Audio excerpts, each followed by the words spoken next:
Van buscando, por favor, les invito, Génesis capítulo 3.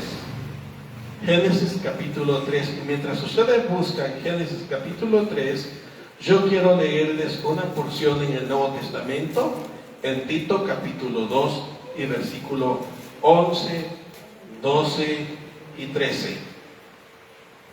Génesis capítulo 3. Les leo Tito 2, 11, 12 y 13. Porque la gracia de Dios se ha manifestado para salvación a todos los hombres. La gracia nos enseña que, renunciando a la impiedad y a los deseos mundanos, vivamos en este siglo sobria, justa y piadosamente.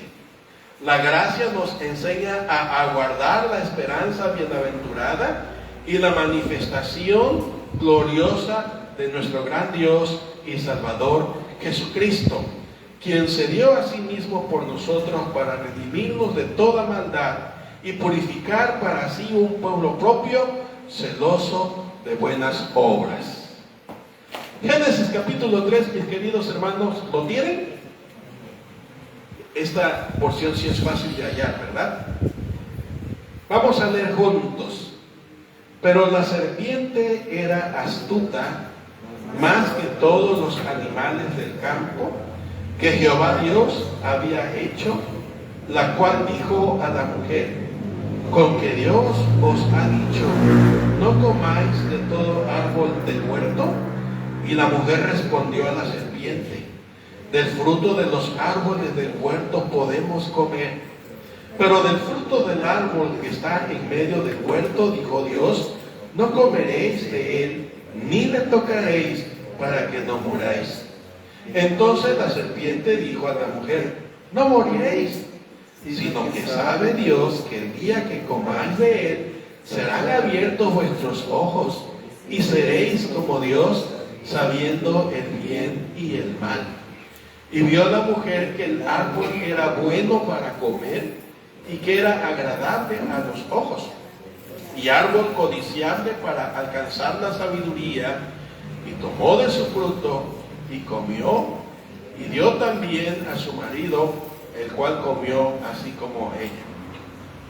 Entonces fueron abiertos los ojos de ambos, y conocieron que estaban desnudos. Entonces cosieron hojas de higuera, y se hicieron delantales. Y oyeron la voz de Jehová Dios que se paseaba en el huerto al aire del día, y el hombre y su mujer se escondieron de la presencia de Jehová Dios entre los árboles del huerto. Mas Jehová Dios llamó al hombre y le dijo: ¿dónde estás tú? Y él respondió: oí tu voz en el huerto y tuve miedo, porque estaba desnudo y me escondí. Y Dios le dijo: ¿quién te enseñó que estabas desnudo? ¿Has comido del árbol del huerto que yo... ¿Has comido del árbol del que yo te mandé, no comieses? Y el hombre respondió: la mujer que me diste por compañera me dio del árbol y yo comí. Entonces Jehová Dios dijo a la mujer: ¿qué es lo que has hecho? Y dijo la mujer: la serpiente me engañó y comí. Y Jehová Dios dijo a la serpiente: por cuanto esto hiciste, maldita serás entre todas las bestias y entre todos los animales del campo. Sobre tu pecho andarás y polvo comerás todos los días de tu vida. Y pondré enemistad entre ti y la mujer, y entre tu simiente y la simiente suya. Esta te herirá en la cabeza y tú le herirás en el calcañar. A la mujer dijo: multiplicaré en gran manera los dolores en tus preñeces. Con dolor darás a luz los hijos, y tu deseo será para tu marido, y él se enseñoreará de ti. Y al hombre dijo: por cuanto obedeciste a la voz de tu mujer, y comiste del árbol del que te mandé diciendo, no comerás de él, maldita será la tierra por tu causa. Con dolor comerás de ella todos los días de tu vida. Espinos y cardos te producirá, y comerás plantas del campo. Con el sudor de tu rostro comerás el pan hasta que vuelvas a la tierra, porque de ella fuiste tomado, pues polvo eres, y al polvo volverás. Y llamó a Adán el nombre de su mujer Eva, por cuanto ella era madre de todos los vivientes. Y Jehová Dios hizo al hombre y a su mujer túnicas de pieles, y los vistió. Y dijo Jehová Dios: he aquí el hombre es como uno de nosotros, sabiendo el bien y el mal. Ahora pues, que no alargue su mano y tome también del árbol de la vida, y coma y viva para siempre. Y lo sacó Jehová del huerto de Edén, para que labrase la tierra de que fue tomado. Echó pues fuera al hombre, y puso al oriente del huerto de Edén querubines, y una espada encendida que se revolvía por todos lados, para guardar el camino del árbol de la vida.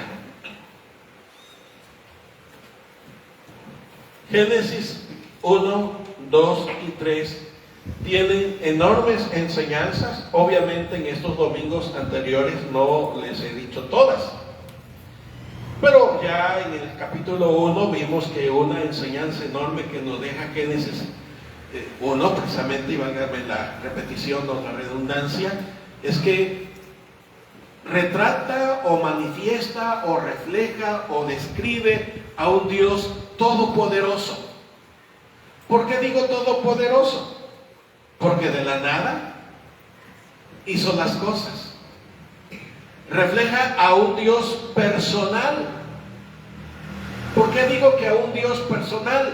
Que aunque era espíritu en ese momento, y el espíritu ni se ve ni se toca, aunque era espíritu en ese momento de ese principio que relata el Génesis 1, sin embargo es personal, porque se manifiestan sus características o atributos. Características, atributos o cualidades. Vimos que ya es todopoderoso, vimos que es sabio. ¿Por qué es sabio? Porque del caos hizo ¿qué? El orden. Y a toda la creación le puso leyes. Entonces, un Dios sabio. Repitan conmigo: poderoso, sabio, personal. ¿Por qué personal? Porque revelan características, atributos o cualidades propias de una persona. Y luego también vemos cómo platican. Y eso solamente lo puede hacer una persona, ¿no? Dice: hagamos al hombre. Entonces, también aprendemos en el Génesis 1 que Dios no solamente es personal, que Dios no solamente es uno, sino que ya nos da un germen de la pluralidad. Y cuando hablamos de la pluralidad, estamos hablando precisamente o concretamente de la Santísima Trinidad. Para no vaya a decir: no, el pastor Eligio Yajeré que está hablando de que hay muchos dioses. No, estamos hablando de esa pluralidad a que se refiere concretamente a tres personas unidas en esencia como un solo ser, pero manifestado en tres personas diferentes, que en el Nuevo Testamento encontramos que se llaman Padre, Hijo, Espíritu Santo. Y cuando vemos que Dios sopló en la nariz de aquel muñeco de barro que había formado, el hombre llegó a ser un ser viviente, ¿verdad?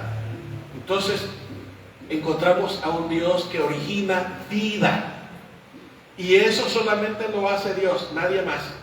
Dios es el que le regala la vida. Dijimos muchas cosas, por eso dije: busquen Pastor Eligio Cisneros en el Facebook, y ahí van a encontrar todas estas series de mensajes, menos el del domingo pasado, donde vimos la lección que nos deja Génesis capítulo 2, donde Dios instituye a la familia o al matrimonio con dos únicos sexos, hombre y mujer. No hay más sexos, aunque hoy día, a causa del pecado que ha pervertido al ser humano, hay gentes que se volvieron homosexuales, es decir, que prefieren tener una relación íntima con los de su propio sexo, hombre con hombre y mujer con mujer. Pero ya vimos que en Romanos capítulo 1, eso es una aberración, es una perversión a causa del pecado y que Dios lo abomina, Dios lo denuncia. Y aunque en los gobiernos actuales han hecho leyes para apoyar esas relaciones y esas familias que le llaman homoparentales cuando deciden adoptar un niño, eso lo vimos el domingo pasado, pero no se pudo transmitir por razones ajenas a mi voluntad. Entonces, aunque los gobiernos de este mundo hicieron leyes para autenticar esas relaciones, la Biblia le sigue llamando perversión. La Biblia le sigue llamando pecado. No estamos condenando a ese tipo de gente. Estamos diciendo lo que dice Dios. Y dice Dios que esa situación de la homosexualidad, hombre con hombre, que se le llama sodomía, o mujer con mujer, que se le llama lesbianismo, no es más que el resultado de la perversión del corazón del hombre. Dios creó a la familia con un diseño. Hombre y mujer. Y cuando Dios los juntó, les dijo, multiplicaos, juzguen a la creación, enseñoréense.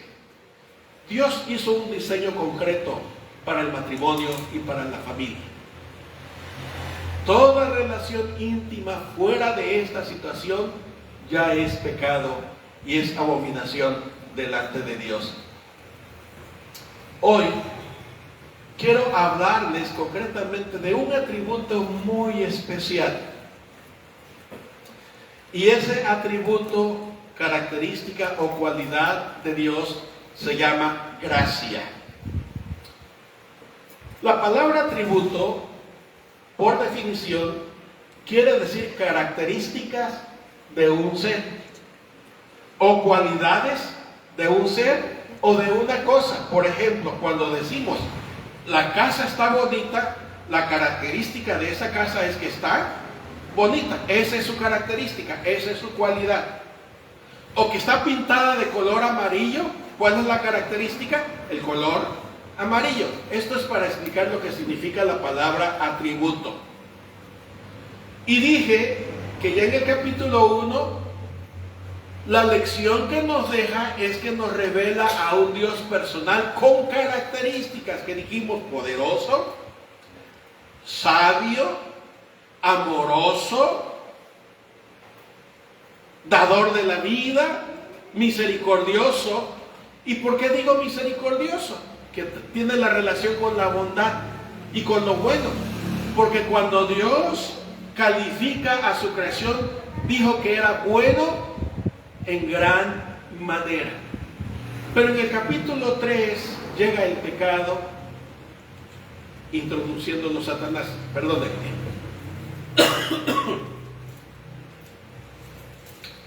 Lo pone en el corazón de Adán y Eva. Y algunos dicen, no, lo puso en el corazón de Eva, ella es la culpable. Los dos son responsables ante los ojos de Dios. Pero ¿por qué la responsabilidad cae sobre Adán?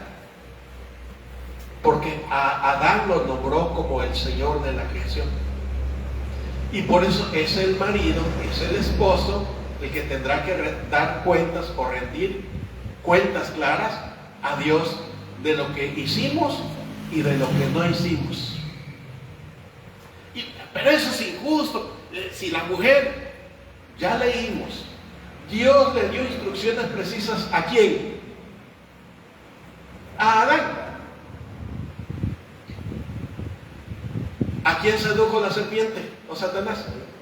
A Eva. Pero fue una seducción.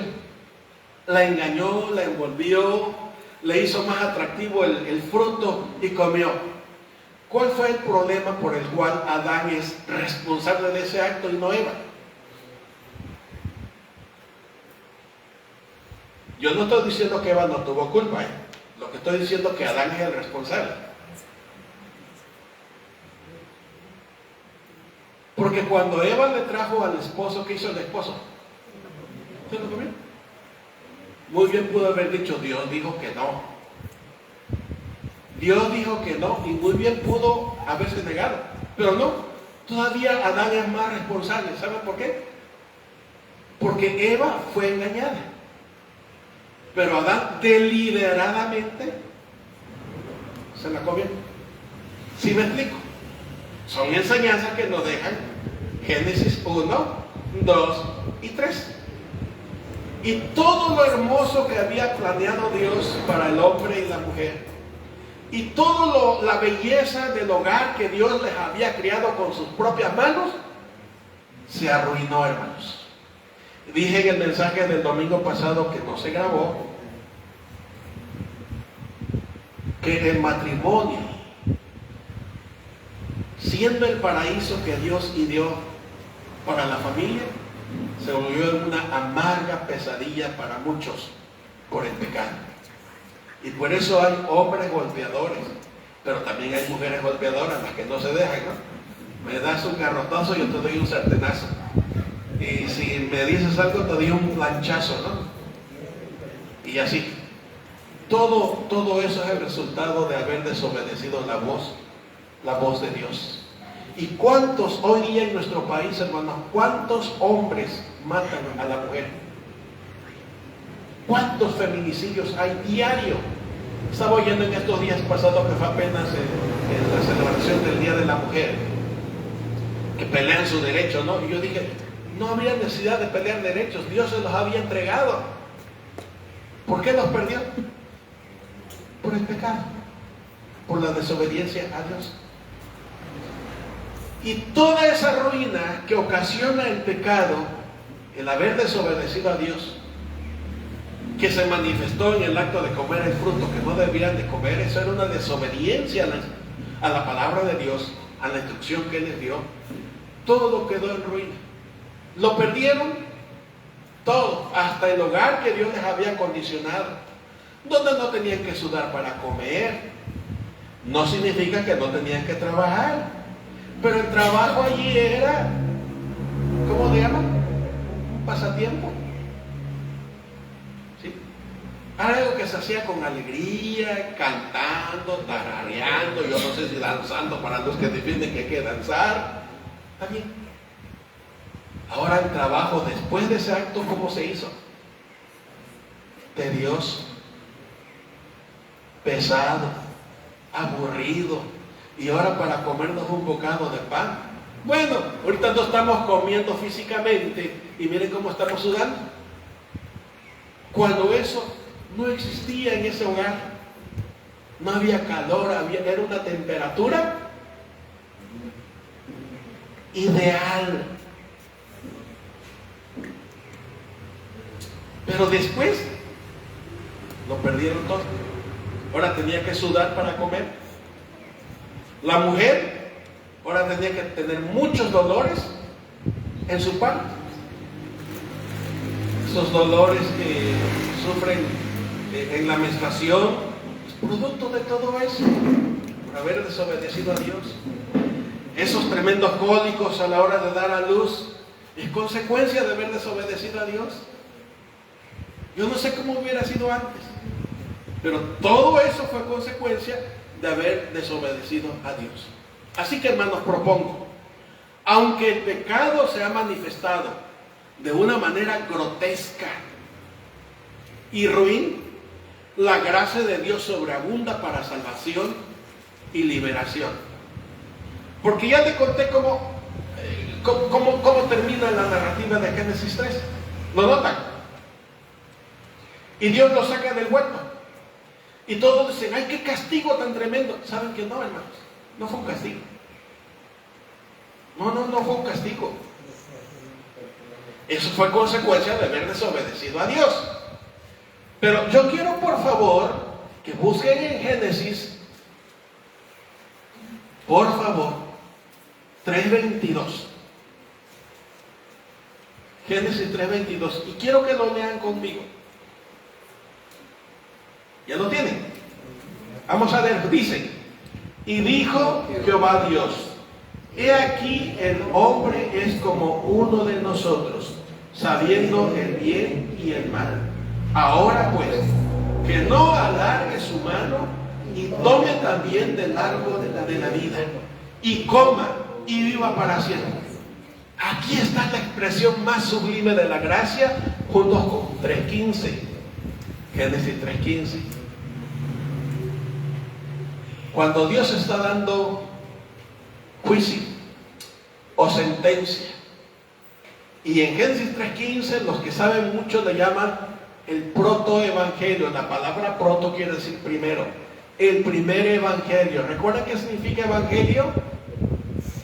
Buenas noticias, el anuncio de buenas noticias. Eso es lo que significa la palabra evangelio.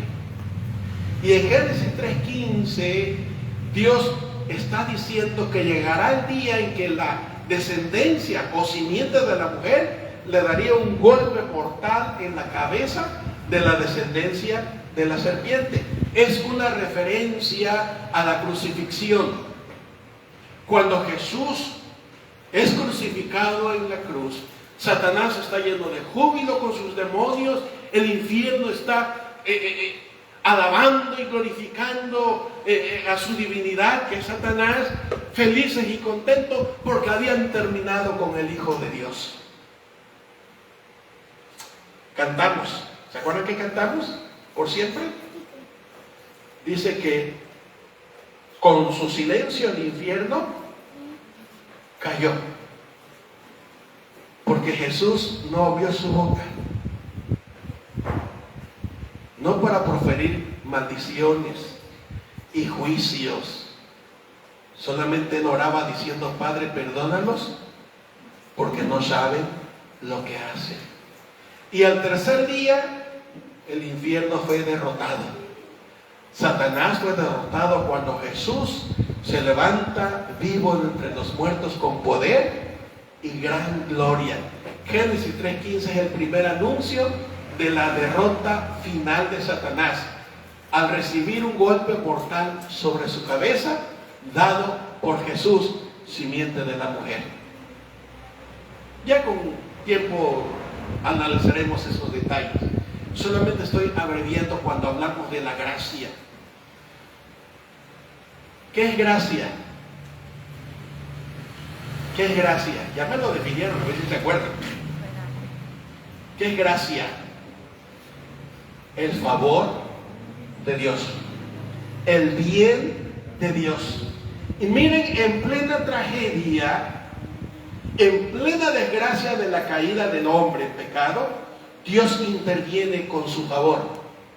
Dios interviene con su bien. Primero, dando una promesa de rescate. ¿Cuál es esa promesa de rescate? Cubriendo las vergüenzas del hombre y la mujer. Porque ellos, en su afán de solucionar el problema de su desobediencia, hicieron vestidos de hoja. ¿Qué hizo Dios? ¿Qué hizo Dios? Les hizo. ¿Quién les hizo las túnicas? ¿Quién les hizo las túnicas? Dios mismo. Y los cubrió. Siempre es Dios el que da el primer paso. La estancia de Juanito y su familia aquí no es casualidad, Juanito. Dios tenía un plan para ti y tu familia. Por eso puso en tu corazón quizás agradar a tu mamá, quizás darle gusto, pero no era así. No era más que la intervención del Espíritu Santo para que escucharas cómo Dios te ama, cómo Dios ama a tu esposa, cómo Dios ama a tus hijos, que en plena desgracia Él interviene para rescatar, Él interviene para cubrir, Él interviene para limpiarnos. Y en ese acto, hermanos, Dios hizo un sacrificio. Esto es expresión de la gracia, del favor de Dios. ¿Qué es el favor de Dios? El bien de Dios para el hombre. ¿De dónde sacó Dios esas pieles? ¿De dónde sacó Dios esas pieles? de un animalito.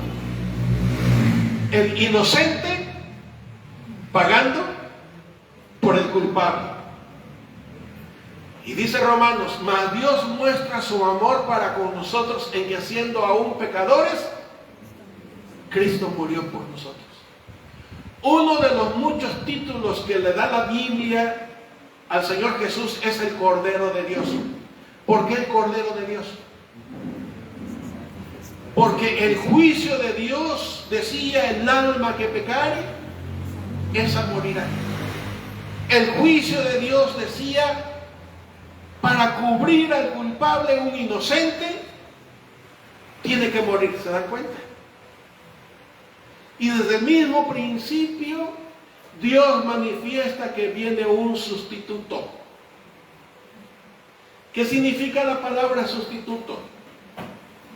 El que toma mi lugar. Eso es lo que significa sustituto. El que toma mi lugar. Y Jesús el Señor, el Cordero de Dios, el Hijo de Dios, tomó el lugar que nosotros merecíamos, que era el juicio de Dios. Y todo el juicio de Dios recayó en Jesús. Y en ese momento que los seres humanos no entendemos, Jesús exclama en la cruz, Dios mío, ¿por qué me has desamparado? ¿Y saben por qué? Porque en ese momento Jesús estaba llevando el pecado de usted, el pecado mío y el pecado de todo el mundo, tomando nuestro lugar como el bien de Dios para nosotros. Por eso leemos en la Escritura que la voluntad de Dios es que nadie se pierda, sino que todos procedan al arrepentimiento. Porque este es el elemento necesario para ser cubiertos por Dios en la sangre de su Hijo.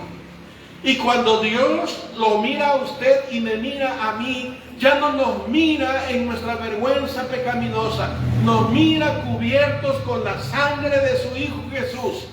La sangre de su Hijo Jesús está anunciada en las pieles o en la piel de ese animalito inocente que fue sacrificado para cubrir a Adán y a Eva. Eso es regalo de Dios, hermano. Esa es la gracia divina. Les leí mientras estaba buscando Génesis 3 que la gracia de Dios se ha manifestado para salvación y liberación. ¿Cómo se manifestó? Desde el mismo principio de la tragedia. Cuando el hombre y la mujer desobedecieron a Dios, Dios los cubrió. Dios le dio palabra de rescate, palabra de liberación. Ya van dos elementos que estoy aquí mencionando rápidamente. La acción de Dios en cubrirlos,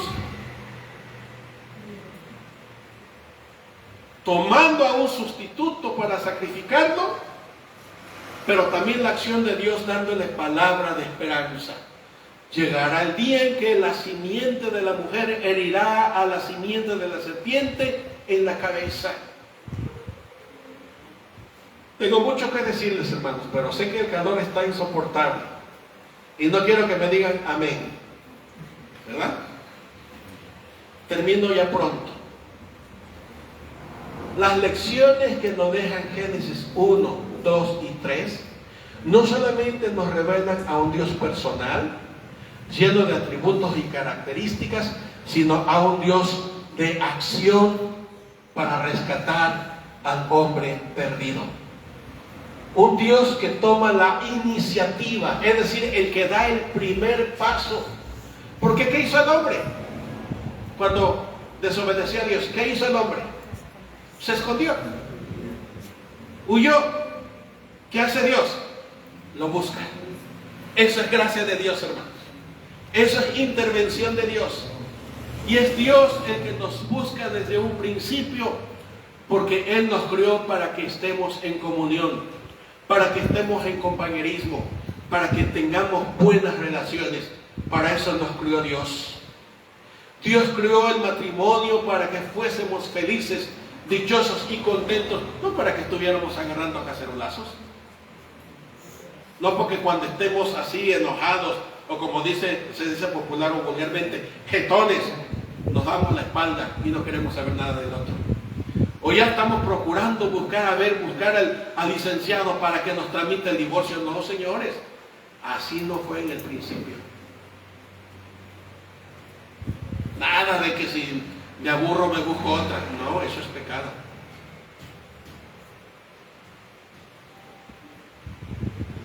Nada de que si ya no me mantiene me busco otro que sí me mantiene. No, eso es ir en contra de lo que Dios estableció. Pero algo más maravilloso de todo esto, todo es maravilloso para mí, hermanos, y estoy intentando transmitirse, pero algo glorioso, de veras que a mí me eriza la piel cada vez que lo leo, y cuando lo entendí por fin, porque primero yo pensaba que cuando el Señor lo sacó del huerto, qué juicio más tremendo, lo perdieron todo. Pues si merecido se lo tenían. Pero ¿cuál fue la razón por la cual Dios lo sacó? Ya leímos el texto, si quieren lo volvemos a leer, pues vamos terminando. 3:22. Y dijo Jehová Dios: he aquí el hombre es como uno de nosotros, sabiendo el bien y el mal. Ahora pues, que no alargue su mano y tome también del árbol de la vida, y coma y viva para siempre. ¿Para qué lo sacó Dios?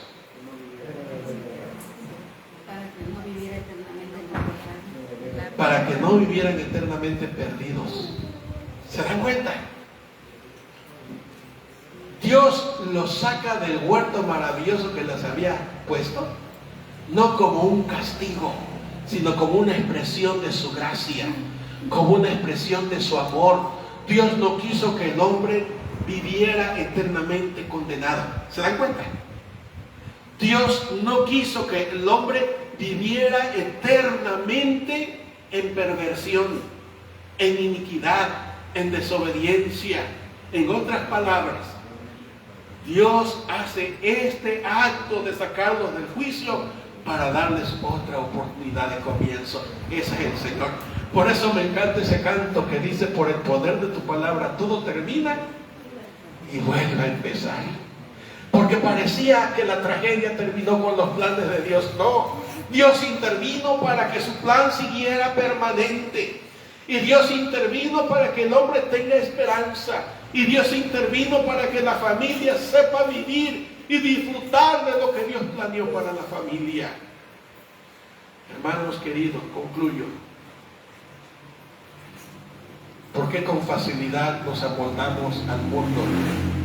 ¿Por qué con facilidad nos amoldamos a lo que dice la sociedad? Cuando en su palabra santa, la palabra del Señor, la Santa Biblia, encontramos indicaciones precisas para que nos vaya bien. Porque lo único que Dios busca es darnos su bien, la gracia de Dios. Aleluya. Amén.